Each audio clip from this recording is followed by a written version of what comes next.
Eh bien, bonjour et ravi de vous retrouver pour ce tout nouveau numéro de Quelque part en Occitanie. Nouveau format, sachez que vous pouvez gagner, bien sûr, comme chaque vendredi depuis notre rentrée, un cadeau. Et cette semaine, c'est notre partenaire, un club de plongée de Frontignan, qui vous propose de gagner votre baptême de plongée en piscine ou en mer. Tout ça, c'est à voir, bien sûr, sur le live. Le jeu est uniquement valable sur le live de HTV, le live Quelque part en Occitanie qui est diffusé donc ce soir à partir de 19h. La question portera bien sûr sur l'un des deux reportages que je vais vous proposer. Partons pour le premier reportage maintenant, reportage en profondeur. Vous allez voir, nous allons partir pour faire une fouille archéologique. On regarde. Lorsque l'on parle de trésors immergés, il n'est pas toujours question de pièces d'or tirées d'une épave. Au large de Carnot, dans les eaux de Palavas, un groupe de recherche a découvert des arbres sous-marins vieux de plus de 8000 ans. Nous avons rendez-vous ce matin avec le GRAL, groupement de recherche archéologique du littoral languedocien.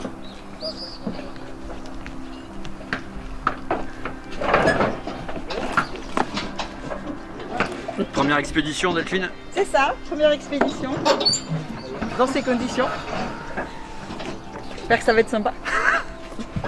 Avec Delphine qui appartient aux Areski subaquatiques, club de plongée de Frontignan, nous allons parcourir ces fonds marins.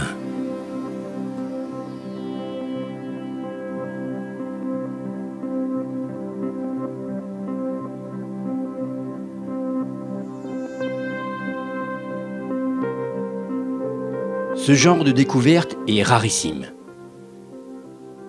Il en est recensé une dans la Manche et une autre dans le golfe du Mexique.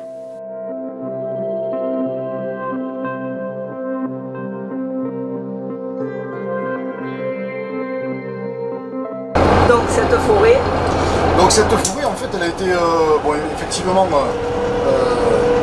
découverte, on va dire petit à petit. À la suite de plongées que nous faisions pour prospecter aux alentours de la zone des pierres.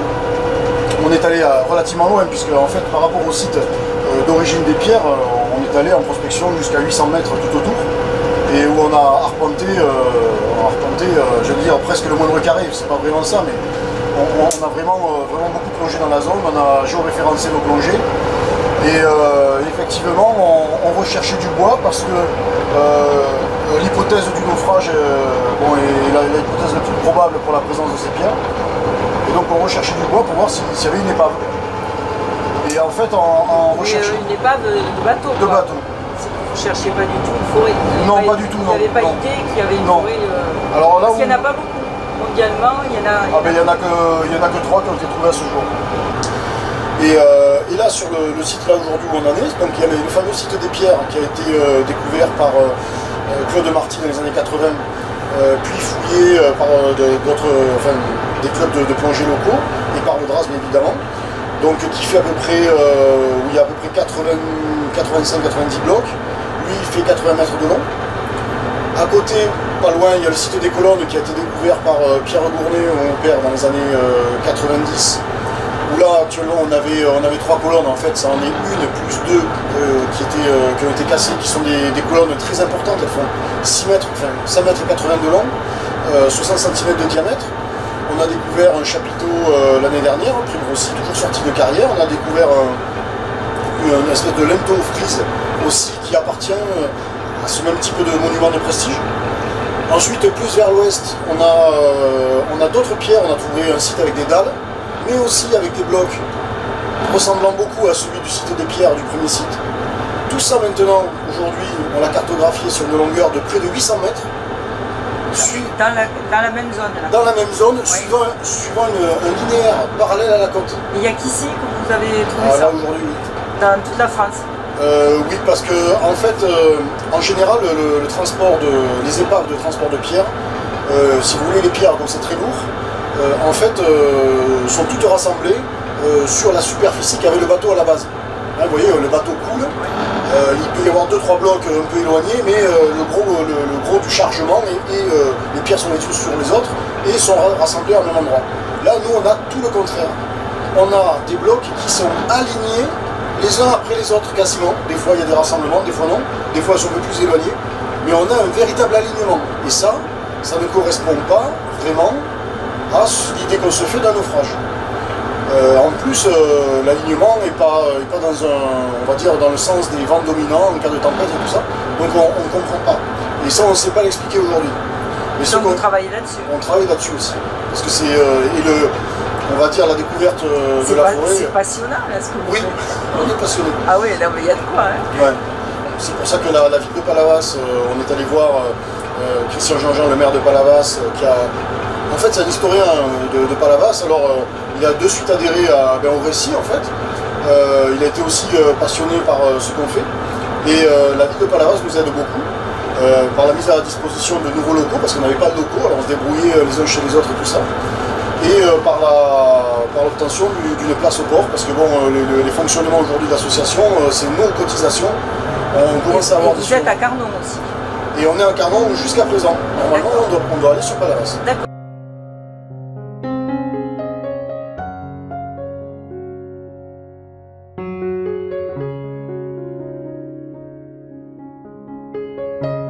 Jean-Yves, qu'est-ce que c'est la palanquée? Alors la palanquée, c'est un terme de pêche à la base, mais en fait en plongée, dans le monde de la plongée, c'est un groupe de plongeurs, en général homogène par rapport à la plongée qu'ils ont à faire. Ce n'est que le groupe, c'est-à-dire qu'il peut y avoir une plongée, par exemple là, archéologique, où il va y avoir 2 ateliers extraction de sédiments, et chacun des ateliers sera animé par une palanquée. Donc là, en l'occurrence, 2 plongeurs. Donc voilà, 2 plus 2, ça fait 2 palanquées, donc 4 plongeurs pour une seule plongée qui est faite simultanément.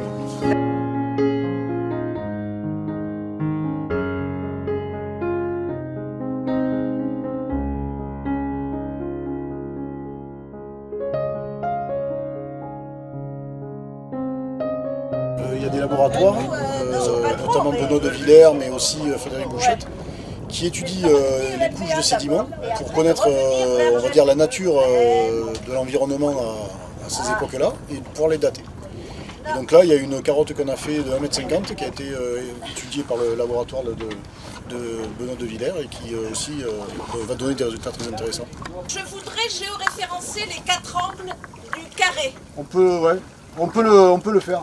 On peut le faire? Oui, parce qu'en fait, on peut faire une moyenne. D'accord. C'est-à-dire qu'on peut rester genre 5 minutes sur un endroit. La balise en haut va se balader un peu. Ouais. On va la tenir le plus tendue possible. Elle va se balader un peu. Et l'ordinateur, lui, il peut dire je prends la moyenne de tous ces points. Okay. Mais ce qu'il avait fait, elle voulait faire Marie-Pierre, c'est qu'elle a planté des bien piqués et une tige qui arrive à la surface.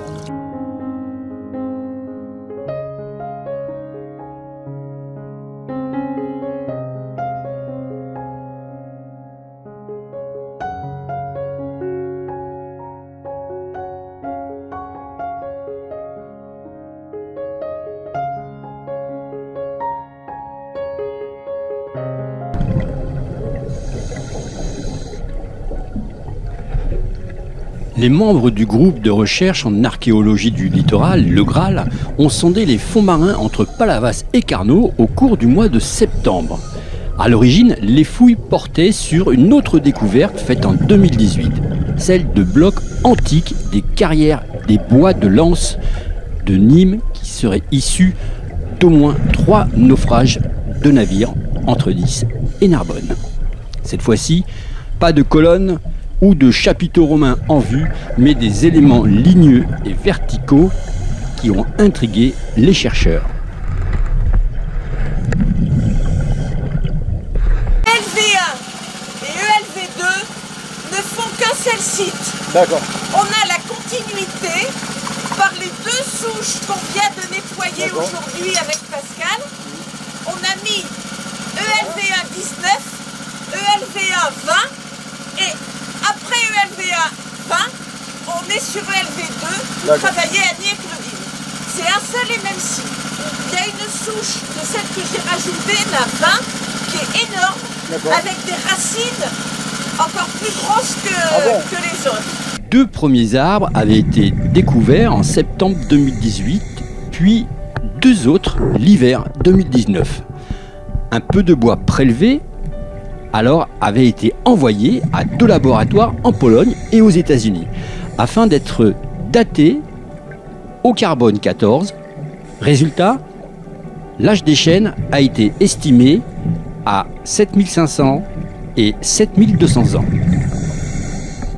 Les membres de l'association qui, dans un premier temps, pensaient avoir découvert une épave ou un pieu abîmé, ont réalisé qu'ils avaient affaire à une forêt millénaire qui n'a probablement pas encore révélé tous ses secrets.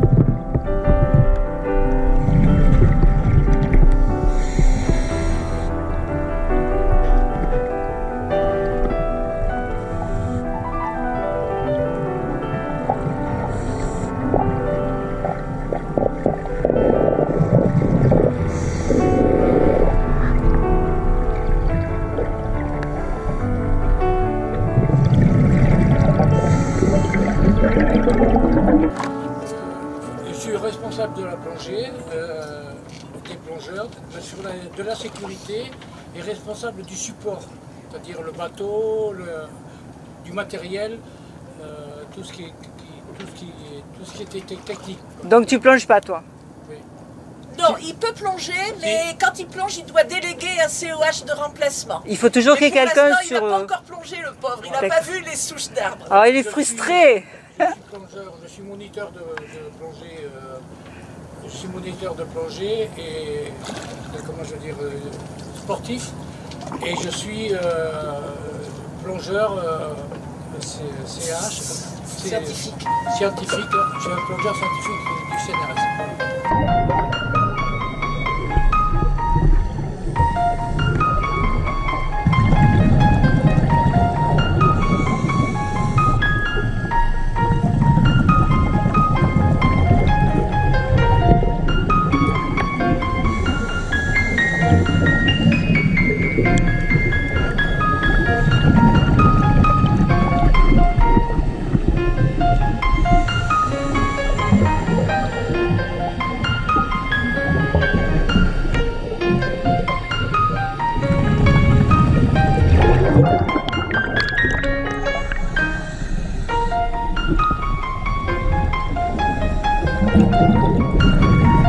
Alors tu es venu nous faire les images, alors toi tu es du club art et ski subaquatique de Frontignan. Alors tu en penses quoi des fouilles archéologiques? Oh, c'est super sympa, j'ai découvert un univers que je connais absolument pas et c'est vraiment différent, comme ils disent c'est du travail, c'est pas du tout le même profil que nos plongées loisirs où on fait ça beaucoup plus pour le fun. Eux travaillent vraiment, en plus c'est précis, il y a vraiment des protocoles, mais super, vraiment très bien. Alors toi tu es intéressé par tout ce qui est bio? Oui, moi c'est beaucoup la biologie sous-marine, tout ce qui est les espèces, et puis les photos, parce qu'on fait des challenges photos au club donc, des arts et skiers, et c'est vrai que c'est super sympa, moi j'aime bien ça. Donc là, l'archéologie, c'est une découverte, mais à renouveler. Oui, à renouveler, après c'est vrai que c'est complètement différent, mais c'est bien de découvrir des univers aussi différents, c'est chouette.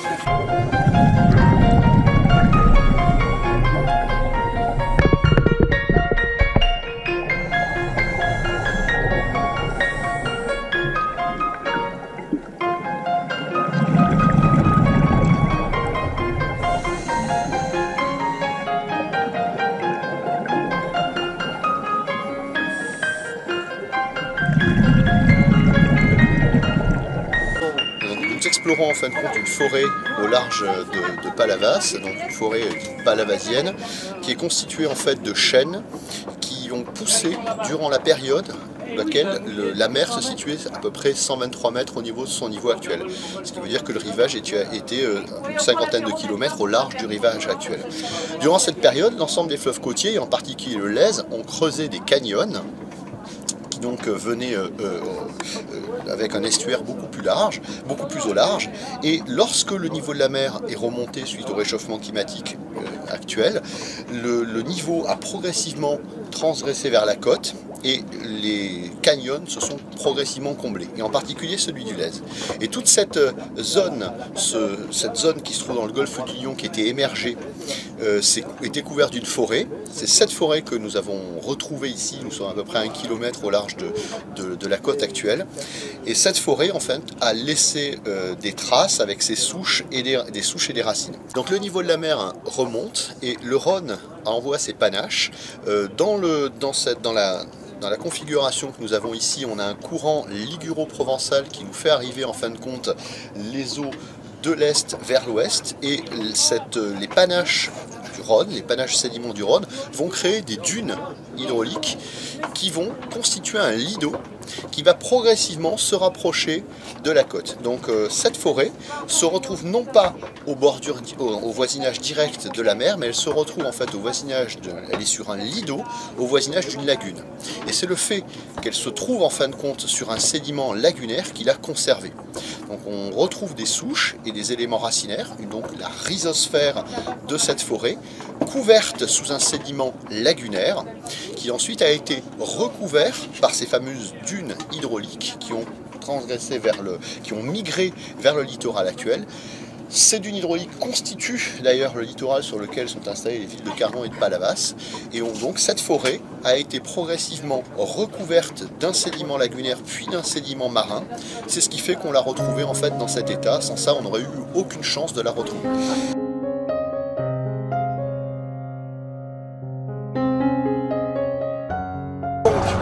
Pour trouver ces vestiges de bois, il faut se trouver dans des zones où cette fameuse reste affleure le niveau de la vase qui lui est plat. C'est ça.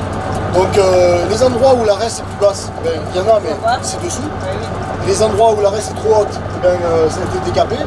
Et donc en fait le coup de chance, c'est d'être à l'endroit où la reste affleure, mais où elle est encore pas trop émergente pour ne pas avoir été abîmée. Oui, elle est encore protégée, où tu peux l'enlever facilement en fait. Ouais.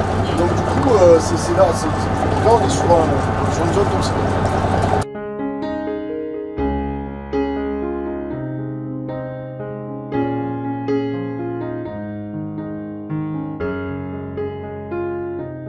Jean-Yves, merci. Au revoir. Et à la prochaine. À très bientôt, oui. Pour d'autres sujets, d'autres aventures. Voilà. D'autres aventures, voilà, exactement.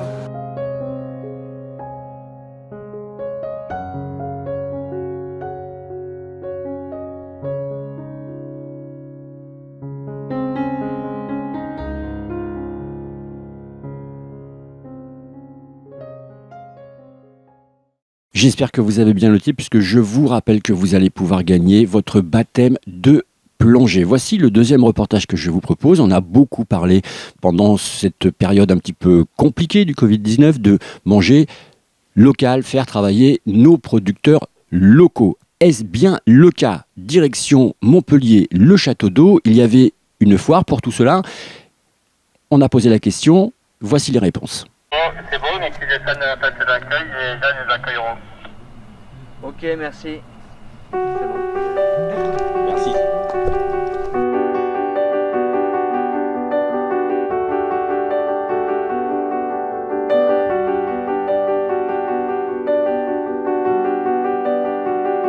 Marjorie, bonjour. Aujourd'hui, c'est la fête de la qualité sur 3 jours. Alors, vous êtes arrivé à maintenir cet événement? Oui, tout à fait. Donc on a réussi à maintenir l'événement parce que c'est un événement, c'est un marché qui valorise tous les produits de la région Occitanie, et on a pu le maintenir grâce à un protocole de sécurité imposant le masque obligatoire pour tous les exposants, tous les visiteurs. On a du gel hydroalcoolique sur tous les stands, à l'entrée, à la sortie, et du service de sécurité pour éviter les points de regroupement et gérer les files d'attente dans les différentes allées. Alors, qu'est-ce qu'on peut y trouver? Alors, Sur cet événement, vous retrouvez vraiment un condensé des meilleurs produits de toute la région Occitanie. Vous avez ici près d'une centaine de producteurs venus de toute la région, avec vraiment tous les produits présentés. Donc ça va des vins, au fromage, aux viandes, aux olives, aux oignons. Il y a vraiment pour tous les goûts. Et ici, vous allez vraiment retrouver des vrais producteurs qui vont vous parler avec passion de leur métier, vous expliquer comment ils ont produit, transformé ces produits, qui vont vous faire goûter. Et vous avez également la possibilité de consommer des assiettes sur place. Donc le site ici s'y prête vraiment bien au domaine départemental du Château d'Eau. Donc vous pouvez passer vraiment un moment très convivial.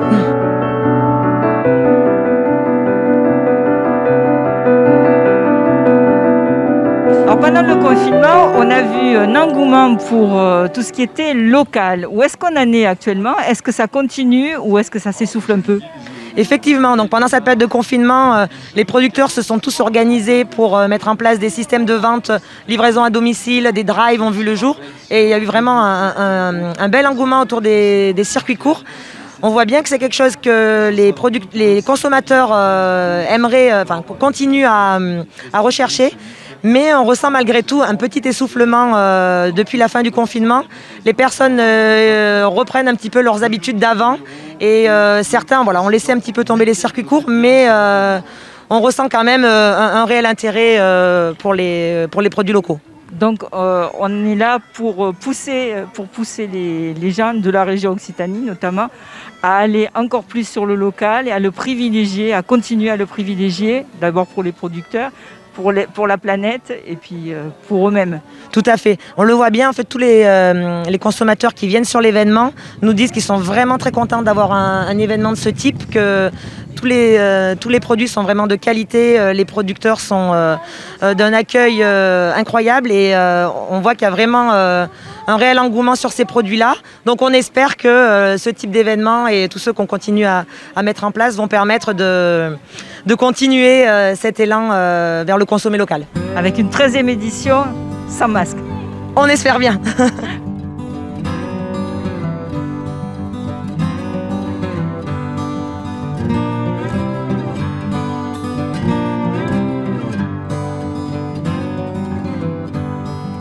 Nadia, bonjour. Produits fermiers Cévenol. Alors, qu'est-ce que c'est que vous proposez aujourd'hui à la fête de la qualité?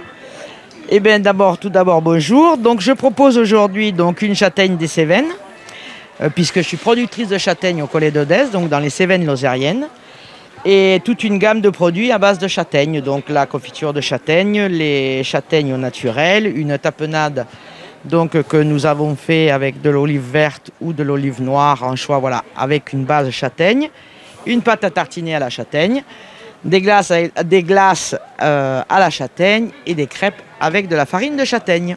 Ah bah c'est bien alléchant tout ça. Alors dites-moi, vous avez vécu comment le confinement là? Vos produits, vous arriviez quand même à les vendre. Est-ce que vous avez participé à l'engouement qu'il y a eu un peu des circuits courts et comment vous le vivez maintenant? Est-ce que ça continue? Alors malheureusement, je vous dirais que par rapport à la vente directe d'un produit châtaigne, quel qu'il soit en fait, ce ne sont pas des produits de première nécessité. Donc l'engouement a été très fort sur tout ce qui était fromage, viande, légumes, œufs, où les gens se sont vraiment rapprochés des producteurs. Nous, on s'est inscrits sur les drives parce qu'il y a eu au niveau régional quand même un grand élan pour aider justement ces producteurs en vente directe. Donc des drives ont été montés pratiquement dans toutes les chambres d'agriculture. La région avait mis en place un drive, le CIVAM, enfin. Je veux dire, on s'est inscrit et puis après, c'est à l'appréciation du consommateur si vous voulez de prendre ou ne pas prendre les produits. Donc vous avez été satisfaite, vous n'avez pas trop souffert et maintenant vous trouvez que ça repart? Si vous me demandez personnellement, non, moi satisfaite non, parce que on a eu très peu de ventes, comme je vous l'ai expliqué au début. La confiture, c'est un aliment plaisir. Donc on a passé le cap, maintenant on est là. On est très content d'ailleurs de recommencer à faire des foires et des marchés. Et nombreux producteurs se sont ont très bien passé le cap aussi, ont bien vendu grâce au drive, aux boutiques de producteurs. Voilà. Et comment ça se présente cette année, la production de châtaigne? Alors la production de châtaigne cette année, on espère qu'elle sera bonne, puisque bon, on vient de passer quand même 2-3 années difficiles. On a la chance que ça fait 15 ans qu'on est en combat pour l'obtention d'un label de qualité. Donc maintenant, nous y sommes. Donc nous venons donc de finir notre procédure nationale d'opposition. Donc la châtaigne des Cévennes, l'année prochaine, donc, sera en AOP.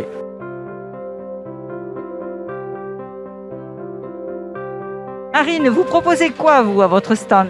Alors, on me propose des glaces au lait de chèvre et du pélardon bio. Voilà. Alors, vous venez d'où? On vient de Saint-André-de-Valborgne, entre Florac et Saint-Jean-du-Gard, pour ceux qui ne connaissent pas. Alors, c'est vos chèvres? Oui, moi je suis éleveuse avec mon mari. Là, on est sur la manifestation avec notre salarié. On a 65 chèvres qu'on élève en pastoralisme, c'est-à-dire qu'on les garde tous les jours dans la montagne. Et voilà, on transforme après tous les jours aussi le lait en glace et pélardon. Alors vous êtes contente de participer à cet événement qui a été maintenu?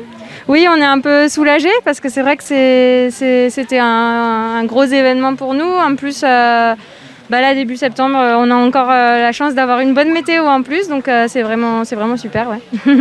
On peut venir vous voir sur votre exploitation. Comment elles sont en pleine liberté, vos chèvres? Alors en fait, on les laisse au fourrage le matin à la chèvrerie. Et l'après-midi, on les sort. Donc elles sont avec nous tout le temps, on les garde pour préserver les bonnes ententes avec les voisins. Après, nous, on vend sur la ferme tous les matins. C'est une petite vente comme ça, en fait, pendant qu'on est en fromagerie. On ne fait pas spécifiquement d'accueil au public, par contre, on n'a pas faute de temps, on va dire. Voilà. D'accord, donc on vous trouve dans les ateliers, dans les marchés, toujours du bio? Oui, bien sûr. Alors déjà, toute notre gamme est en bio. Alors nous, on a spécialisé plutôt notre commercialisation en vente directe, plutôt dans des magasins de producteurs et des magasins bio, sinon aussi. Et après, on fait quelques foires l'été, uniquement des événements ponctuels, quoi. On n'a pas de gros marchés hebdomadaires. Sinon, on est assez présent sur Nîmes, un petit peu sur Alès, autour de Montpellier aussi. Voilà, on est assez large. Après, on a un site internet, c'est lescapricesdescévennes.fr. Et la liste n'est pas forcément tout à fait à jour, mais il y a une partie de nos points de vente qui sont listés. Et puis, il y a toutes nos coordonnées. Donc voilà, c'est facile de... Voilà. Merci.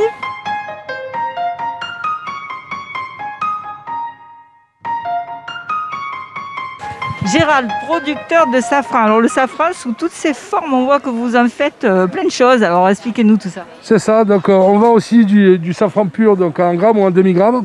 Et après, j'ai élaboré toute une gamme de produits à base de safran. Donc ma spécialité, c'est apéritif et digestif à base de safran. Vous avez 5 parfums différents, safran tout seul, gingembre au safran, vanille safran, litchi poivre de Sichuan. Et safran, le dernier, fève de tonka et safran. Alors le safran, ça a quelle vertu? Alors, antioxydant, antidépresseur, anti-stress et aphrodisiaque. Alors vous êtes où? On peut le trouver où, votre safran? Alors moi, je suis producteur de safran à Vergès sur les terrains de Perrier. Et après, moi, je fais foire, salon et marché. Donc, je serai à Juvignac, dans la galerie marchande d'Intermarché, à Noël pour 1 mois et demi. Et également sur le marché de Noël d'Odysséum. S'il a lieu, bien sûr. Alors le safran, il n'a pas souffert du confinement, je suppose. Vous avez quoi? C'est des champs? Vous avez des hectares? Ouais, j'ai 5000 mètres carrés plantés. Alors c'est compliqué la culture du safran? Ouais, très compliqué, ouais. En fait, tout est compliqué dans le safran. Il faut beaucoup de main d'œuvre. Il y a pas mal de ravageurs. On est tributaire aussi du temps également. Et après, pour la commercialisation, c'est aussi assez difficile. Bon, moi, je pense avoir trouvé les moyens de commercialiser. Donc moi, ça fait 5 ans. Et les apéritifs, ça fait 3 ans. Ça marche bien? Ça commence à marcher un petit peu, ouais. Donc c'est à faire découvrir? Absolument, bien frais.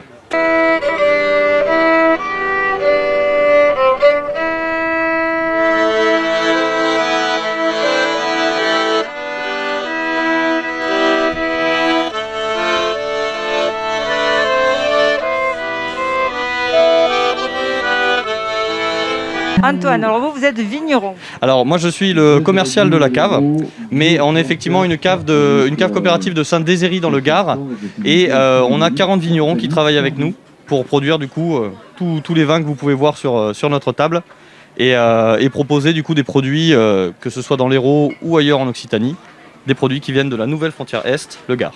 Est-ce que c'est du produit bio? On est en train d'y passer. On est là, quasiment toute la cave va être labellisée HVE, donc c'est haute valeur environnementale de niveau 3. Et on a une partie de notre production qui passe aussi en bio à partir justement des vendanges qu'on est en train de faire en ce moment. Vous avez quel cépage?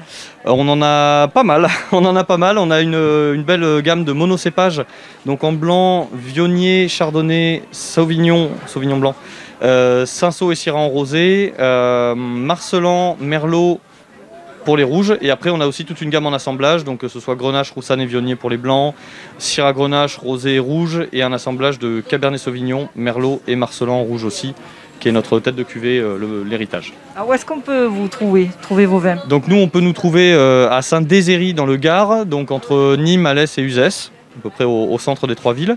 Et alors on peut nous trouver dans les petites surfaces autour de chez nous, mais sinon ça va être assez limité, il faut venir au caveau, on a un caveau de vente direct. Donc il ne faut pas hésiter à passer chez nous, c'est le 28 route de Saint-Chapt à Saint-Désairy, donc 30 190 dans le Gard. Et on est ouvert du lundi au samedi, 9h midi, 14h 18h.